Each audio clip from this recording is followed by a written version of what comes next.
Hey everybody, this is your girl Debra Coco, and make sure you check out Just Give Me the Mic on all social media. Also, check us out on Bronxnet Channel 16 on Sundays at 10 p.m. And soon we'll be launching on MNN coming up in June, everybody. So stay tuned for that network information. Support. If you want to interview, make sure you hit me up on justgivemethemic12@gmail.com. You want us to come out and rep at one of your events, also hit me up for that as well. And love is love, everybody. See y'all soon. Support.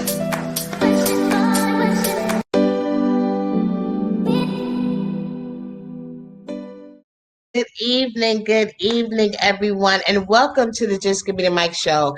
If you've never watched Just Give Me the Mic, we are a variety television show. We interview a variety of people all across the board, from authors, songwriters, artists, political, community events, people. We talk about health. We cover a variety of different topics on the show. So make sure you check us out on Sunday nights. We come out every Sunday. You can catch a brand new show, and you can also follow us on YouTube, and also check us out on Roku television. So there's so many things going on for the show, and I've been doing the show for 10 years, and I still love it as if I started it yesterday. So welcome to the show. Today I'm so excited because this is going to be, it's almost like a blast from the past, and it's also going to be highlighting a business at the same time. So you're getting a 2-for-1 right now. And I'm excited to talk to my next guest. I remember when I was young, and, when I started, deciding what music I liked, what music I didn't like. And there was this whole wave of music from the Bronx, from these very creative artists, and Africa Bambaataa and the whole team. And I was like so proud to be from the Bronx when I first heard that they were from the Bronx, this whole movement of music that was totally different than what I was used to hearing. So, just join me in welcoming my first guest today, legendary Soul Sonic, Mr. Biggs, is on the show with us today, and I'm so happy to talk to you. That's what's up, sis. How you doing? I'm doing great. I mean, I've known you for many years. Like, I've seen you, and we've talked, we've been cordial. We said hello, we talked a little bit, but we never had a chance to really have a sit down and for me to hear your story. Like, shout out to Africa Bambaataa, shout out to Powwow, who I'm very, very close with. I used to speak to him on a regular, and it's one more member, right? Globe. How can I forget Globe? That's my other brother. He always writing me. He used to always send me his new lyrics to his songs and everything that he's writing. So yes, the whole team. So thank you again. I mentioned that I wanted to start off showing the actual video, but we don't want to get flagged, for those, to just give them a little visual of what I'm talking about, but I can't do that. So how are you this evening? I'm good, man. I can't complain. Life is good. Life is great, right? Even after COVID, we made it, we here, and we're still optimistic about life. That's like the most important thing. For sure. So before we get into your business venture, that you have currently going on, let's give the audience a little history on you and how you actually started out in the entertainment business. Well, it's crazy because we started out way before the word hip hop even came about. A lot of people know we were all gang members. We was all black spades. And before Rumbles, after Rumbles, band would put speakers outside his window. He lived on the first floor in the projects, Bronx River Projects. And we would just play music, beats. You know what I'm saying? He would go to the center he would just find the beats and just constantly play the beats. And that would like kind of hype us up for the Rumble. And it was just a different time, and it was just the music just took us to another place. From there, from Spades, after the Spades broke up, we started this thing called an organization that lasted for a year. So we was always around the music, always with turntables. I'm actually one of his first MCs. It was actually myself, a brother named Cowboy, not the Cowboy affiliated with Furious 5. Sister by the name of Kimbra, Pepsi.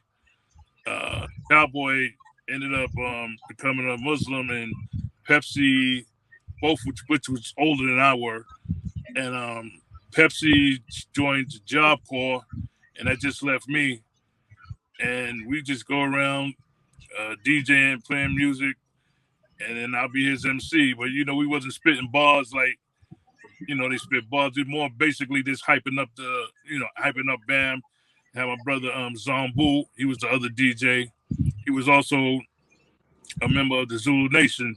Okay. The Zulu dancers. After the organization, we broke up the organization. We started the Zulu Nation. But the Zulu Nation arrived from just 5 brothers, which was the Zulu dancers, and everybody wanted to become a Zulu dancer. Okay. Big, it just got big. Like the numbers just went from 5 to 10 to 25 to. It was like, yo, you know what? We just gonna start it and call it Zulu Nation. One of the biggest organizations in hip hop, still to this day. It's like thousands, like all around the world.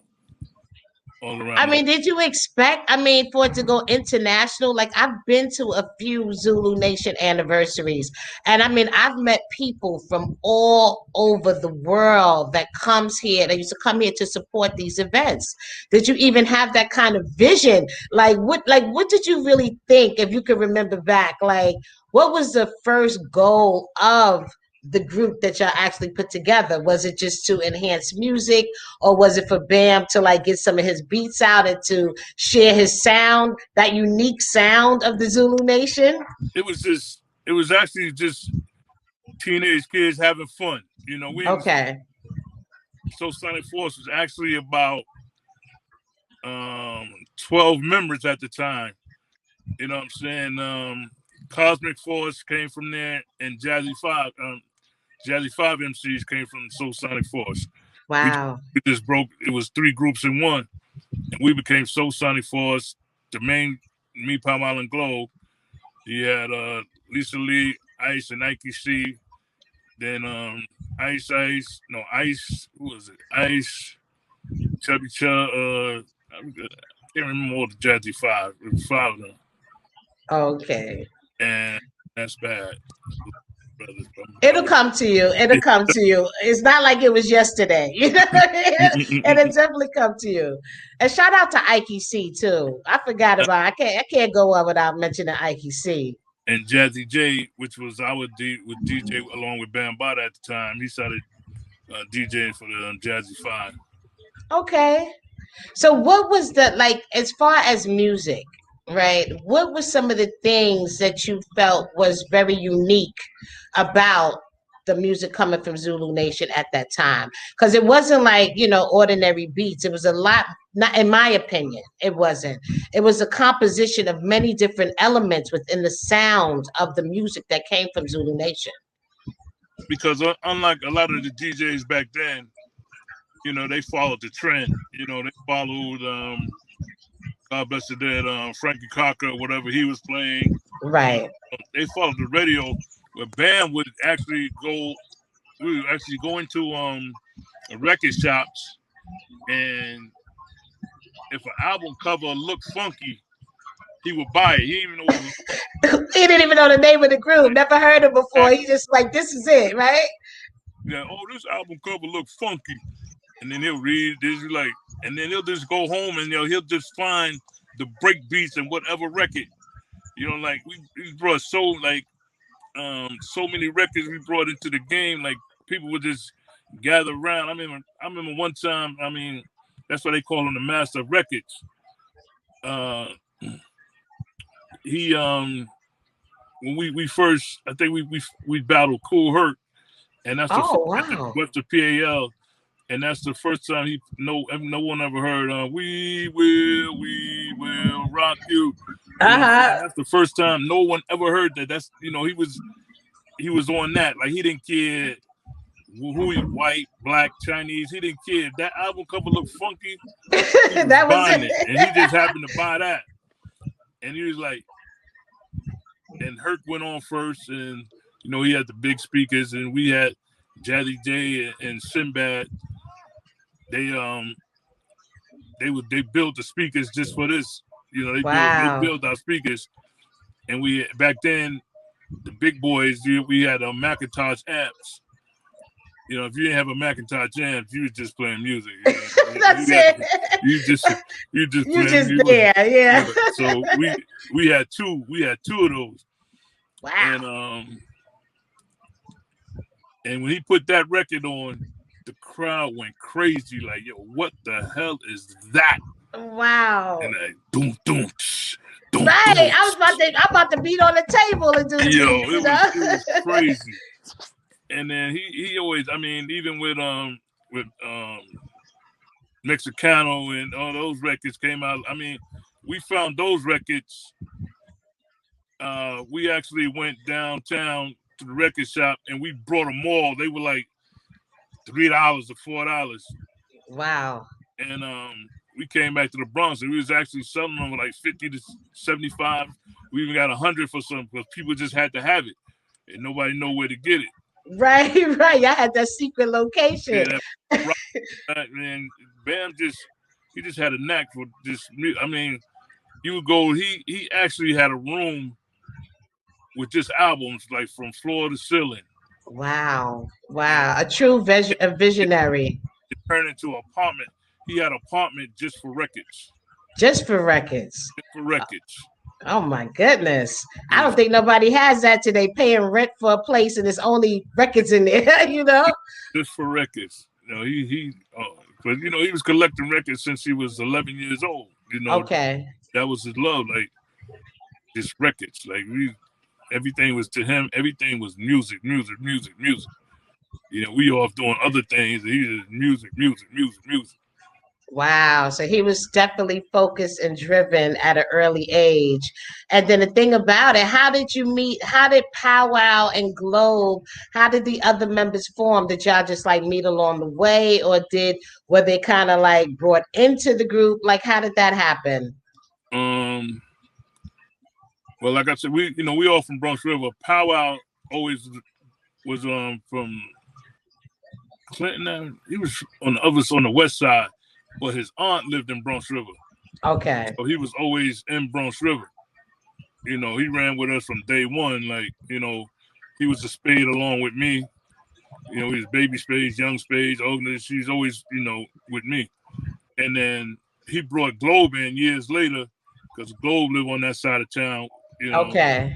Yo, you got to hear this, brother. And one thing led to another. And we just put him down. I mean, that energy, I know that energy when y'all was on stage performing Planet Rock and the other music. I mean, I can't even imagine how electrifying that must have been, getting the energy. It was the energy, you know, the record itself was just, you know, full of energy, and just being, you know, it's like we had to put the Bronx on the map. Y'all did, yes. When we went out on tour, oh, my hand's in the way. Yeah. When we went on tour, it wasn't like today. You just go on tour with other rap groups. You know what I'm saying? We went on tour with Gap Band. We went on tour with George Clinton. We was on tour with Rick James. We was on tour with Prince. Wow. You know what I'm saying? So we was going up against the big boys for real. Yes, for real. And we had to represent, and everybody else had big bands, and we had turntables and a drum machine. Right. Right. So people couldn't understand back then. They was like, yo, where the hell's those drums coming from? And they see this little box, and they was like, yo, they're like, we don't see no drummer. Like, and it's crazy because a lot of drummers, you know, was always mad at us because they knew that their jobs is just about to be history. Right, you was giving them an inside look. Exactly. We even got a big altercation with Cameo. Wow. Because we looking for our drum machine. And they hit our drum machine. They had it on their set. No way. You know what I'm saying? And you know, me being from the Bronx, you know, I always kept it thorough. I don't play.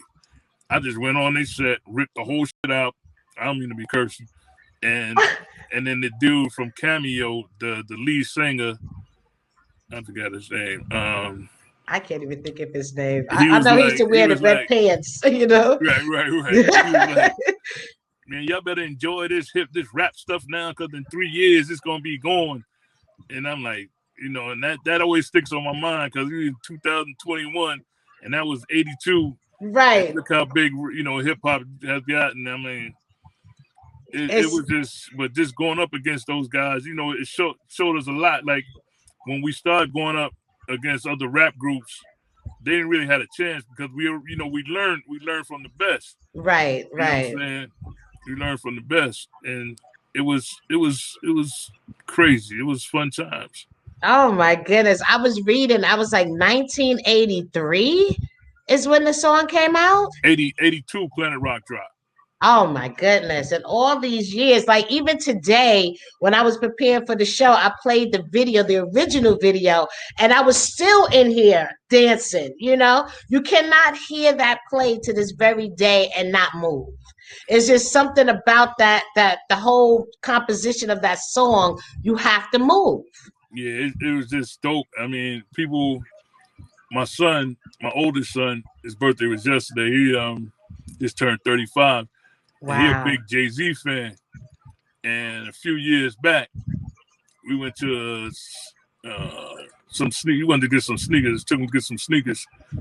And Planet Rock was on. And this was years after we dropped the record.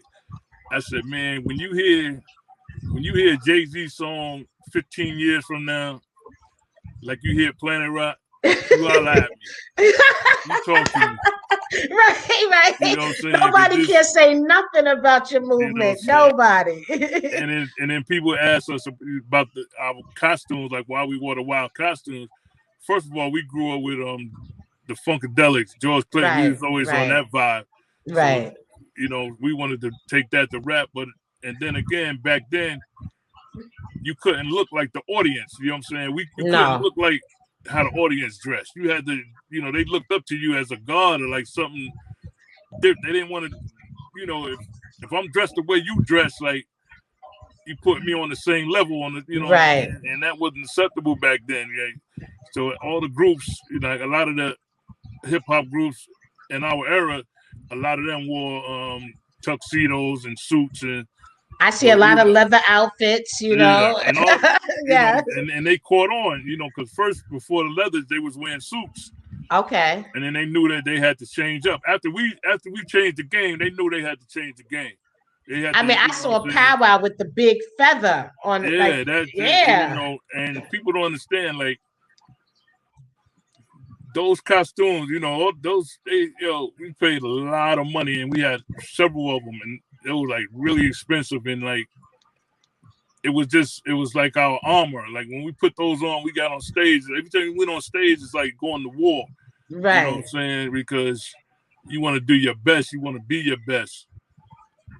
Oh my goodness, that sounds like great times, Mr. Biggs. It was great times, and what was more, like, we never let drugs or anything. Like, we was always against drugs. So okay, none of that played a part, and we was just high on life, like on like, we ain't had no alcohol in there, was no weed, no nothing in it. We was just high on life, killing it. Good. You know. No, very good. I mean, like I said, so many people was inspired. So many generations of music have been inspired by what happened here in Bronx River in the Bronx by the Zulu Nation to this very day still, you know? And it was crazy. When we first went over, like, we was actually one of the first groups to go overseas. And when we went overseas, it was crazy because the guy that was showing us around, he was like, yo, did you guys do anything at the airport, or did you rob anybody? I'm like looking at this white man like, what are you talking about?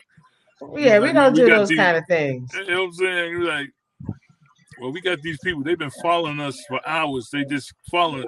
When we found out that they thought we was the new Black Panther Party, and they thought that when our records came on, the youth would go crazy. Like when Planet Rock came on, the youth would just act up, like just go crazy. And they thought we were sending messages in our phone. They started playing our records backwards, seeing if we were sending out any codes to have people. It was just crazy, man. It was crazy. Have you ever been approached by anyone from the government? Like, yeah, you know, we've been approached by the FBI. Wow. You know, because we was an organization. You know that the Zulu Nation was big. So whenever you see, and we was organized, and Right. whenever you see that type of situation, the government get nervous. Right. You know what I'm saying? The government get nervous. It actually one time it was crazy back in the beat. Is that sound coming from me? You hear? I Okay, give hear. me one. No, but go ahead. Continue. All right. One time we was sitting in Bronx River. They got this called the Circle, and we just sitting in the circle. We just finished one of our tours, and this is back in the beeper days. Everybody had beepers, and everybody beeper went off about the same time. And everybody, when we went to call, it said as soon as you call, it said FBI. FBI. Everybody's beeper said FBI. It Oh was my crazy. We gosh. all, yeah, Oh we my actually, gosh. we actually threw our beepers away. Because of that. And Yeah, and we have to do a time check on that because it was a lot of FBI, CIA type of, they was tracking people's phones and doing those kind of things. And there's a lot of programs now on television that actually talk about the different conspiracies of what the government was doing, setting up influential black figures or people in different communities trying to, just make them look bad. So I never even thought about that with the Zulu Nation, but I could definitely understand how that would definitely fall under that umbrella of an organization that would be watched during those times. yeah, because the numbers was crazy. They was really didn't want that whole gang situation to start back up again. You Right. know, when we was out there flying colors, and that was that was really bad for New York. That was really bad for New York. True And they didn't indeed. want that, and they didn't want that to come back to fruition. Well, there's But a lot of videos for those that are not familiar with seeing a performance from from Africa Bambaataa, Zulu Nation, Soul Sonic Force. Make sure that you do go on YouTube. There's so many videos. I'm so sorry I couldn't play it because I didn't want to get flagged, but you will see what we're talking about visually. There was a whole culture of dance, the way people dressed, the way people talked and moved that was affected by this movement that, of the Zulu Nation and Soul Sonic Force. So it definitely was influential to me growing up in the Bronx. A lot of different influences that took place in my area where I grew up in the Bronx due to music in general and what was coming out of music, the changes in music. And I think now looking back, nobody was ever able to duplicate what Soul Sonic Force did. no, we Nobody. definitely we changed the game. I mean, Yes. it's not a song after that. It's not too many songs I didn't use that 808 beatbox. Right. You know what I'm Nobody saying? was able to. It was fun times. Like, and we definitely left our footprints in the sands of time. For sure. We didn't know.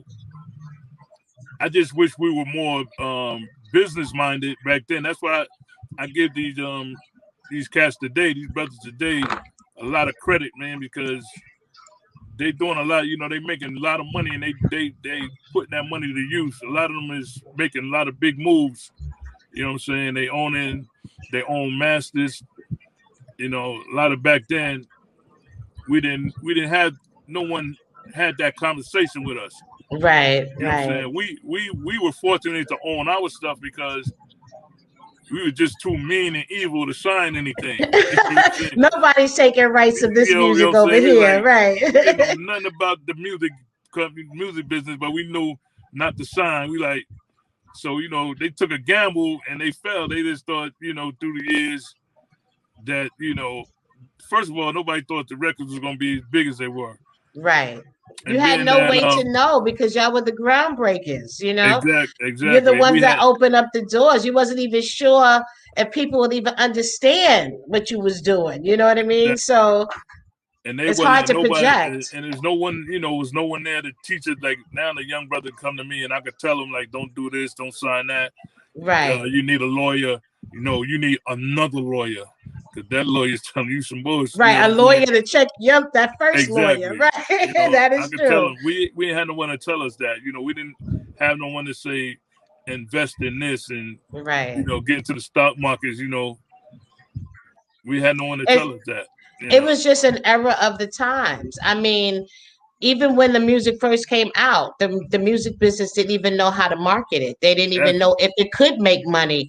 They didn't know if they should invest in artists to a big scale like you would a Bon Jovi or somebody else. It was just no way to see that, but we proved them wrong, It's funny you said that because we had so much other stuff, and the big argument was we don't know what to do with it. Just like you just said, we don't know where to place it.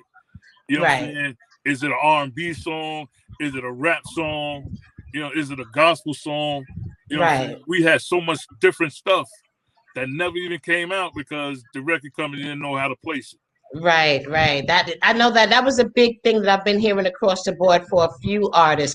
Unless you actually worked with like a urban, a label that specialized in urban music at that time, which it wasn't that many, and it wasn't that many acts to compare acts to at that time. That was especially those that was being heard mainstream. So I mean, the thing that always got me about the people that created music during that time is that later on down the road, the industry itself did not find a way to go back and try to compensate artists, once the changes were made. And I think that was an important piece. And I think it was important to the fact that there weren't like health insurance and different things that artists are actually getting today, like you mentioned, that wasn't even offered. Like I think certain things could have been done by certain labels, but it's always like on to the next, on to the next. You know what I'm saying? You never really appreciate or give credit due to those that really opened up the lane. And that's the one thing overall since I've started my business that I always felt some way about, because I'm like, there's so many people that without them, a lot of these artists today wouldn't be eating good the way they are. And it just was nothing set up to try to help those individuals. You know what I'm saying? So that's true. I'm not even an artist, but I feel some way about that. And it's crazy because even the artists, like I said, a lot of them artists make big moves like Puffy and Jay and, Master P and them cats. But even with some of those cats, they make the big moves, but they still thinking like, like the enemy, you know what I'm saying? Like, there's no way I'm going to have 700 and something million and one of my artists that helped me get that money is starving. Right. There's no way that can happen. It's no way. It shouldn't happen. It definitely shouldn't happen, but it does, and people make all kinds of excuses of why. Exactly. Oh, the contract. You can change contracts. You can make changes, point, you got right? So much money. Contract, like you said, you could change. It ain't even about contracts no more. You know what I'm saying? I got 700 something million and you starving. Here, take this million, homie. Right. It's not gonna make me or break me no kind of way. No kind of way. You can even write it off as a business expense if you want to. It's like, but you know what? It's bad because, the level of support is always not there. And it just comes to like, where's your heart? You know what I mean? Like, you can't make that much money that you can't feel anymore. You know what I mean? Where's your compassion? Like, this person, y'all slept in the same house together. Y'all spent so many nights in the studio together. My family. I know, like, you develop relationships regardless to what may have happened. You're right. If somebody's down on and out, what is it going to hurt you to extend something to that person? Like I heard an interview with Russell Simmons talking about they should have gave DMX more money. I'm looking at the video like, really? You're going to wait till this brother passed away? You talking about more after what he did for that label? He put that label back on him. He saved that label. He saved that label. You are so right. He definitely did. World, I don't know what his situation was financially, but there's no way in the world he should have been wanting for nothing. Right. And now I heard that there's going to be another release coming out soon. Now everybody's going to eat off of that. And he's not even here to benefit from it. So all I can say is please take care of the children. That's all I can say. Please take care and help his legacy to still remain and help his family out. That's all I can hope for. That's the least you can do. Right. Definitely true. That brother made a great impact on the industry, man.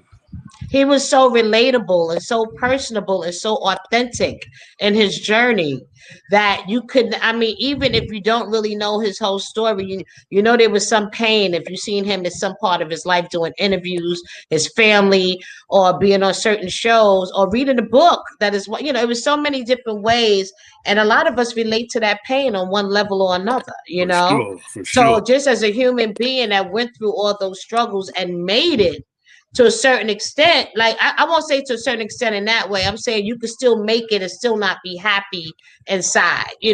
So does money equate it, or does the way you feel equate it? It depends on who you're talking to. But I'm just saying that I just hope everybody, that his family is done right. So Yeah, that's the least that they can do. That's the least they that can is definitely the least. So now I want to talk about this business and how did this Mr. Big's Wines come about today? Well, first of all, I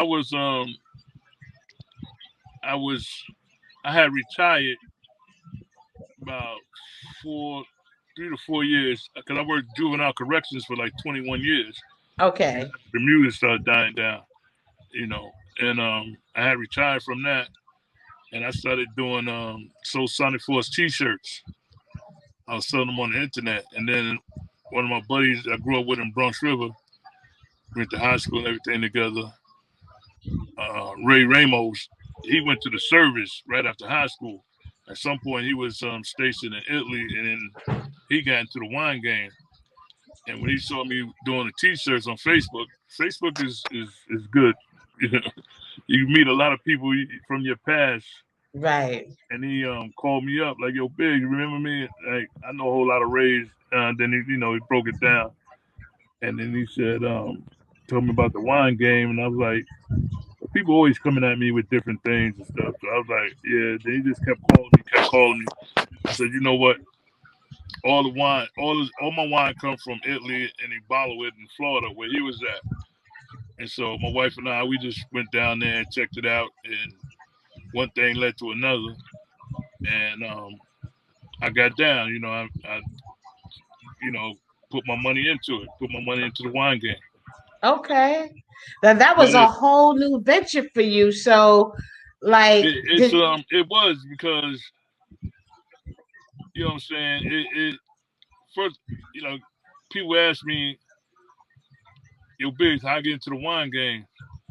And I'm not one that, a lot of people, especially black folks, they don't want to see the next person go ahead for nothing. Like, right, they won't share information at all. Right, right. Like, I'm not that person. Like, I'll tell you straight up, man, you need this, that, and the other. If your finances, get right to the point. If your finances ain't this, that, and the other, don't even waste your time. You know what I'm saying? But I'm going to share it with you. You know what I'm saying? First of all, you got to buy it. It's not like you see a lot of cats with their name on bottles and have their own wine or whatever, but somebody else owns the wine. These name. Mine's is not that. You know what I'm saying? I got to buy my juice.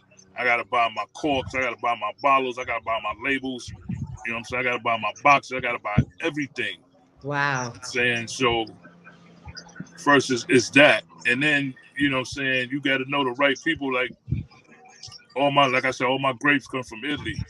I got to have contracts that with the vineyard that this grape is going to be the same grape 4 or 5 years from now. You know what I'm saying? Right. It can't change. Like, if the sun, like say if it's a shed blocking the sun this year that wasn't there last year, and that grape is different, and that's a problem. You know what I'm saying? That wine ain't gonna be the same. Mm-hmm. It's all little things like that. Like my Moscato, I got my Moscato d'Asti, and that's where it's from. But it's regulated. Like my grape, let's just say the vine is 5 feet long and 3 feet wide. Now, if that vine grows to 6 feet and it's stretched out to 8 feet wide, I don't want it. I can't call it the best now. You know what I'm saying? Because it took away the potency, all the extra grapes, and it's a lot. It's a lot you got to learn. Like You definitely have to, like you said, the packaging of it, all that stuff is independently bought by you, and there's compliance rules that go along with it. Compliance rules is crazy. I mean, even taking like I go somewhere and Big's like people like, yo, Big, you got some wine in the car? I'll buy a couple of bottles. You know, it ain't like that. I could get, and you never know who's watching. You know, somebody could see me selling somebody a case of wine out my trunk. That's a $10,000 fine. Oh wow! And why is that? Because it's only set up to be sold in stores. Yeah, you gotta have a distributor. You know, first I can't just take my wine because I'm the maker. I can't just take it and put it. I gotta have a distributor. Got to be, you know what I'm saying. So that's my next thing. I had a distributor, but I'm small, so they're gonna put all they money into the bigger guys. So I said, damn, so again, you gotta have money. So I started a distributing company. I made my sons my distributors. Oh, nice. Okay. You know what I'm saying? So it's Mr. Biggs and Son Distribution. You know what I'm saying? So now I got my own. Like, so now if somebody come up with wine from anywhere and they say, damn, we need a distributor. I'm a distributor. You know what I'm saying? Like, my sons is distributors. Good to know. You know what I'm saying? Exactly. And it's been a ride, but in the long run it pays off. You know, this virus kind of set me back some, but it's getting back to where it was. Because when I was first introduced to it, I think we was at an Aquarius Boys event at BB King's, and I think I got to taste it back then. So I've seen you a couple of times at different events where you had the nice setup and you had some tastings and you had things like that for people to taste your wine and to get to taste your product. So that was good to go out and do that. So I see that you have a couple of places throughout the city. If you go to Mr. Wines Biggs, Mr. Biggs Wines.com, they'll be able to see the different places where they can go and purchase your wines, right? Yeah, but I'm doing mostly the virus kind of like I'm doing mostly my sales are online. Okay. And more profitable and kind of like eliminating the middleman, kind of like right, because they have to get their profit for selling it for you. So that's true. That's the best way to do it anyway. Do direct sales, So that's another reason why I wanted to talk to you, because I know you have the business and people don't realize that, starting a wine business, first of all, is very rare with that. I don't know any other winemakers. So I definitely wanted to have a chat and talk about there's the things that are involved in the background with the compliance. You had to really, like you said, find your fruit, what you want to have put into it, the components of it. All that stuff had to be decided by you as far as what you wanted your logo to be and everything. It takes a lot to run a business of this nature. Even the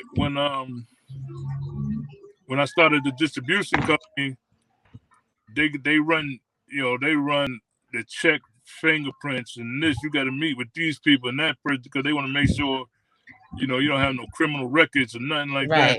Right. But while you're doing that, you got to have a warehouse. So meanwhile, you paying rent like 7 to 8 months rent with an empty warehouse. Right, because you're going through all the preliminary stuff before you can even get your product in there. Yeah, and then they could turn around and deny your license, and then they'll send you back a portion of the money that you had to send to them, and the whole 8 months you just keeping your fingers crossed, like, you know what I'm saying? Like some people say they think they can do it themselves, like the paperwork.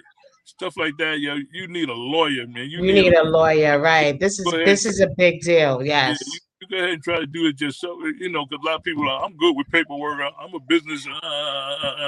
You okay?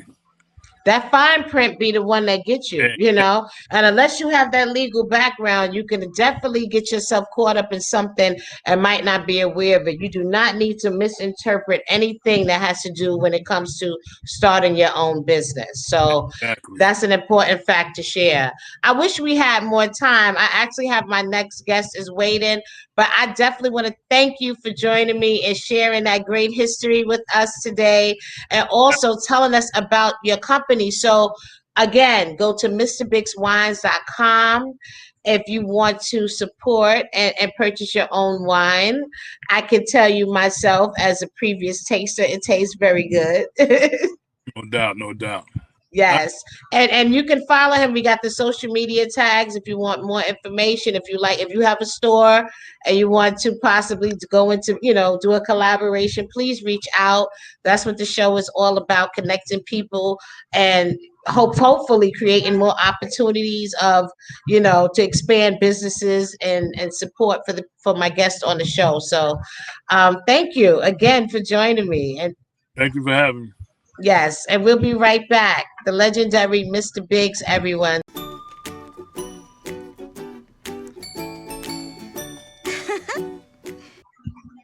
All right, and we are back. And I'm excited to talk to my next guest because when I see positive women out here on the grind, doing their thing, branding themselves, and just constantly working and just making moves, I have to highlight that. So my next guest is a female that I met maybe personally, maybe a year or two ago, but I've been hearing her name. I've been seeing like some footage for some of the events that she does. So I'm happy to have her join me tonight to let me know a little bit about what she does and how long she's been doing it, because I've been seeing it for a minute. So please join me in welcoming my next guest, Queen Tasha B. Thank you, thank you, thank you. Oh, I'm here, I'm here, I'm here. I'm excited. Yes. I'm excited to talk to you, and I know we're a little pressed for time, so we really have to jump like right into it. But I'm Yeah. happy. Like I said, everything I said is true. I've been seeing you. I'm hearing your name, Karaoke Queen. If you want to do a karaoke event, I've been seeing footage from people performing at your events. But I'm not sure if that's all that like. Is that how you started? So I'm gonna give you the mic so you can tell us a little bit about your background and how you got Oh, started doing what you do. okay. Well, I started out being a DJ, just a Oh, regular DJ. Yeah.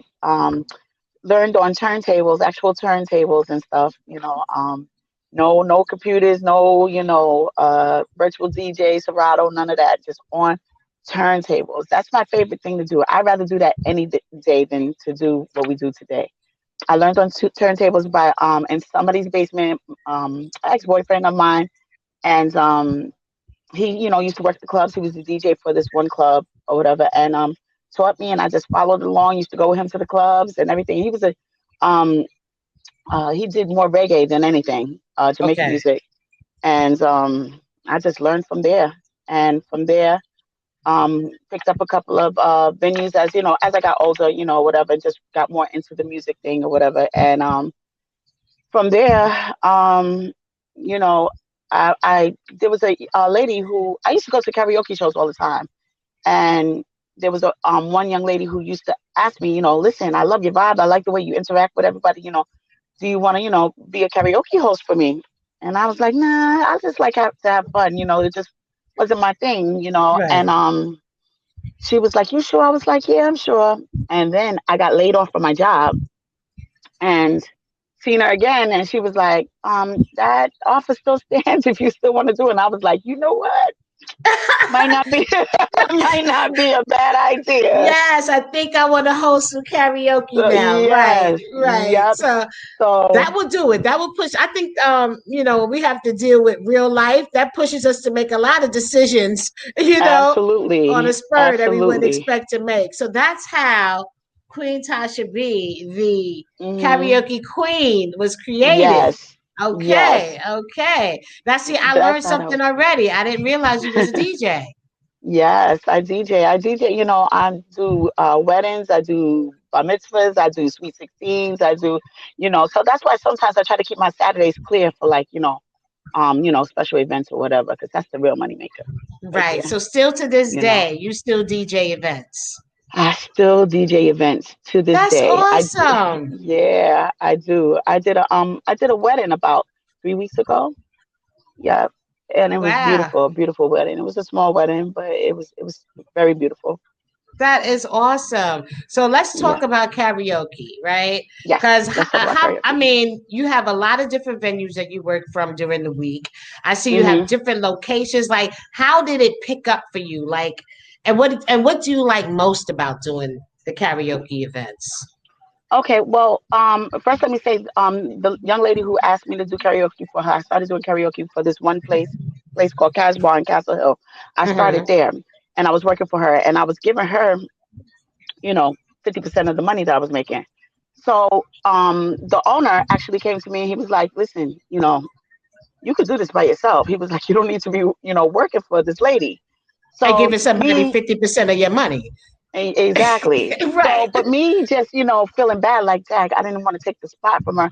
I told her, I was like, listen, it's either me make the money or they're going to get rid of you either way. So, I'm telling you what they told me. They wanted me to, come and just do the show on my own. And, she was like, you know what? Forget about it. You might as well just take it. Just do it. So that made me feel better about doing it.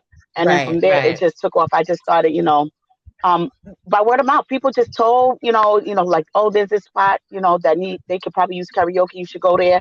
And I would go there, and usually it would generally work out. And so from spot to spot, like, one of my spots is Steppins. I've been doing Steppins for like 5 years. Oh I wow. did Okay. two shades for 2 years. I've been all over the five boroughs. So So, today, how many times a week do you do karaoke? well, today, because of the pandemic, we're just starting to get back on track. Hmm. So today um I do Mondays, Thursdays, Fridays, and sometimes Saturdays. So we getting back on track. But before the pandemic, I was working 7 days a week, Oh but that wow. was when I didn't have like a daytime job. This was my business. This was what Okay. I did for a living, you know what I'm Okay. saying? DJing and running my entertainment company, so was nothing to do, 7 days a week. And then I had two DJs working for me. I just, the reason why I do it is because it's fun. I love music. I grew up in a family full of singers, and my dad was big on music, would come home with records and albums every week. And, that was just always my thing. And I love to see people having fun. I Right. love to Right. see people having fun. And what better way than to, listen to music. And also, like my Thursdays are therapy Thursdays. Music is therapy. So, It sure is. No, it really is. hmm And I see people. I mean, it's all about the fun. Can you sing? I can sing. I can hold a note. I can hold the Okay. note. I like to have more fun with it than anything.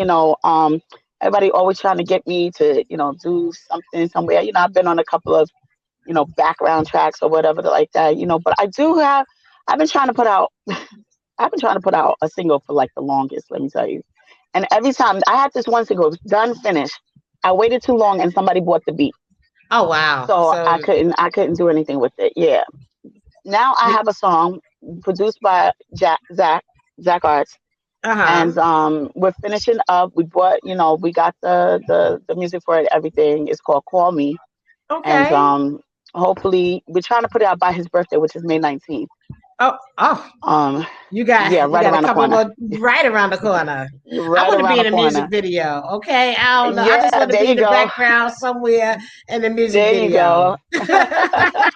No, but that's what's up There though. you Like we go. have a similarity with that when it comes to having a background and music and Yes. family singers and I heard things of you that sing. nature. I heard you sing, Deb. I know how you Oh, I do. did You a be little trying to act like, karaoke. No, I did a little yes. karaoke too.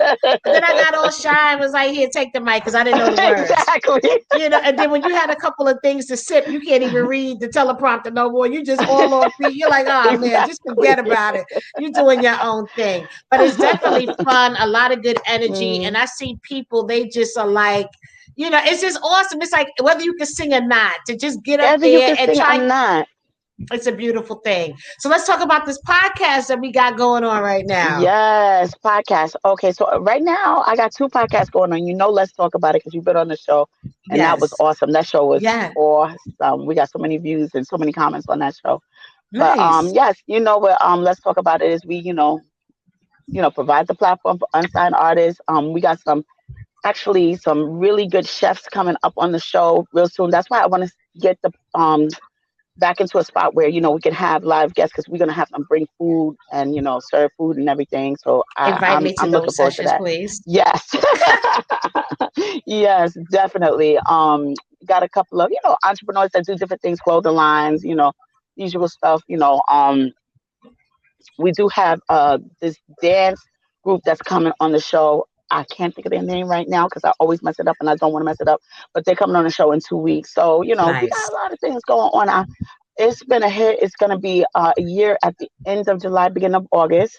A year already? So a year already. Can you believe Oh that? my gosh. No, I can't believe that. Yes, it's been a year. So, and we will be having an anniversary party, 1 year anniversary party. And of course, we inviting all the guests that was on the show. So you definitely got to be there. It's going to be really nice. We're looking for a very nice venue, especially now since things are Right. opening or whatever. Because before we was going to do it, something small, just invite the guests or whatever. But now we have the opportunity to do something really big, and I think we should because it's been successful. It's been so successful in this 1 year. It's been crazy. Our I love the inbox is vibe. stay lit.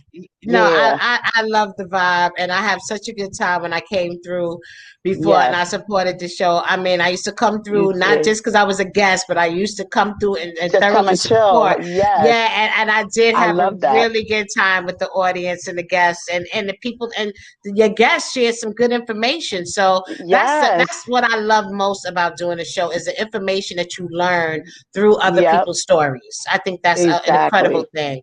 So Exactly. what is your number one baby now? Like if you had to put it in order, is it the label? Because I know you're connected with like a female network of artists at this point too. So Yes. Yes. So I'm also the VP of recruiting at the agency, the Artist on the Rise Talent Agency.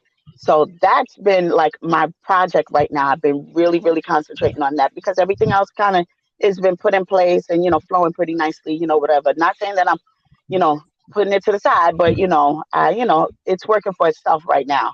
okay, So right now the agency is really my project that I'm working on right now and trying to, we have a ton of artists that really are really talented and like nice.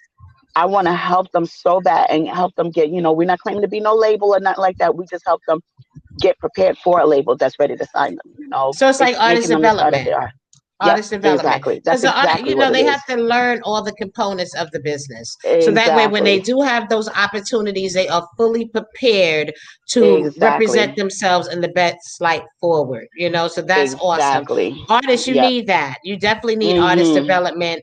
Talking to your homeboys or getting advice from the people in your inner circle is not always the That ain't best gonna way to make go, it. right? No. You need to speak to people that have that knowledge from the Yep. industry to give you those pointers that can be very crucial to your career, to expanding and growing your Absolutely. career. So, Absolutely. karaoke Monday, Tuesday, no, Monday, Wednesday, Yeah, Thursday. So, karaoke. Okay, so let me just explain Monday real quick to you. So okay, along with doing Let's Talk About It, I have the another podcast that I'm doing with TJ Vita. It's the roundtable that we do right before the karaoke. It's about an hour, and what we're doing, we're just talking about anything and everything, and we have a live audience. It's at Brava Cafe, and okay. the first show we just did the first show not last week, but because it's every other Monday, but the next show is going to be this week. It was amazing. I mean, we had everybody just talking about real stuff. And you know how everything just goes into relationships. Everything always goes into relationships. So it was so dope. It was so dope. So I'm gonna get the link to post that up. But yeah, so I think she got sent that it on to me Monday. actually. I think She shout out did. to TJ the yes, she Yes. sent it to me and I think today or yesterday she sent me the link to the show. Yeah, Okay. shout out to her. She's definitely working hard Yes, and she she is. has a great foundation also as Yes. well. So ladies on the grind, let's talk about it. Yes. Let's talk Yes. about it. How Yes. do you feel like do you feel like we are really supporting each other or what are some suggestions that you have that can help women be more open to other women's energy to support You and know, unite in this game, you know? that's a fabulous question. I'm so glad you asked that because it's so hard, us being women, we already struggle every day with just trying to make it and be successful.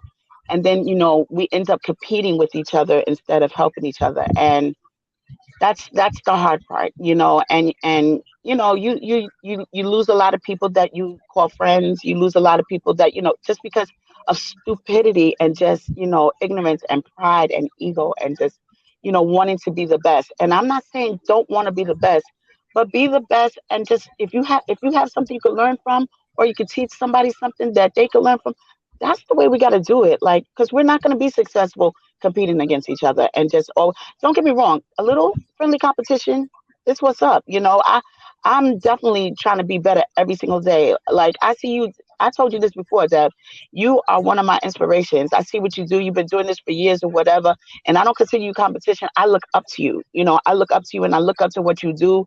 And I love it. I love it. This is what makes you successful. And you're one of the positive women that we need to, look after and just like see how you Oh, I rock. It appreciate is, that. yes, that's a full But it's fact. real genuine support. It's not like I'm not gonna, if I see something, I'll share it. I've shared links from Exactly. people and I haven't even been there. I'm not trying to just keep my audience locked in a box. Right. And I truly support. Exactly. There's a lot of people that have been guests on my show. And next thing you know, Right. I see them doing similar things. I support Right. it. But it's funny Right. to me when I get that vibe from them, like we're in competition. I Right. compete with no Exactly. one. I compete with no one. I congratulate you. I support you. I've been Exactly. doing this long enough to be comfortable with how I Exactly. am. And I've made it as far as I'm supposed to make it. And I still have a way to go. My journey is my journey. Your journey is your journey. I support your Exactly. journey just as well as I support mine. So never Yep. feel that if you was a guest and now you're doing it and I walk in the building, don't feel no kind of way because I'm happy for Right. you. I'm happy for Right. anybody who's following their dreams and their passion for what they Right. want to do. Truly believe that. Exactly. Okay. Exactly. And I truly, I get that vibe from you. People can say the things and say, oh, women support women and all that stuff, but your actions speak louder than words. You got to show it. You can say Right. whatever you want to say, or whatever. Show it. Show it. Right. You Right. support me for real. Don't say you Right. support me and then, never show up to an event or never like any of my posts or even, share a post. Like, and it's not even all about that. If you support me, even if you just by word of mouth or whatever, I don't even have to know it. But support me for Right. real. Don't support me for For fake. real, Like, be authentic with it because that's all I want yeah, around me. But damn, Tasha, exactly. we out of time. I'm I so mad. know. I We have to know. have more time. I'm gonna have you come Yes. back, but please give everybody your Okay. social medias and tell them your upcoming events real quick. We got a minute. Yes. Okay. All right. Facebook. Facebook. It is Tasha B Queen. It was supposed to be Tasha B Queen Tasha B, but that was taken, so it's Queen Tasha B. On Instagram, it is Queen Tasha B. On Instagram, Queen Tasha B at Queen Tasha B. You can find me on YouTube, Tasha B Entertainment. It's on there. Um, my upcoming shows on Monday. Again, like I said, we doing a new podcast. This will be the second week. Um, it's just the real roundtable, and then right after that, it's karaoke. We go right into the karaoke on Mondays at Brava Cafe.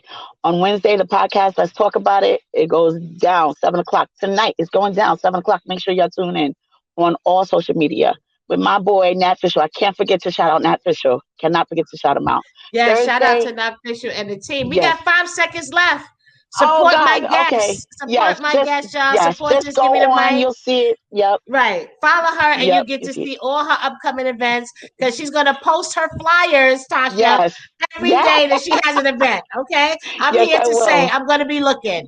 But thank you Yes. so Okay. much for watching the Thank show you, today. I Steph. hope I you appreciate enjoyed. you. You are Yes. welcome, and I will see you Thank soon. you. And thank All you for right. watching. Have a good night, All right. everybody.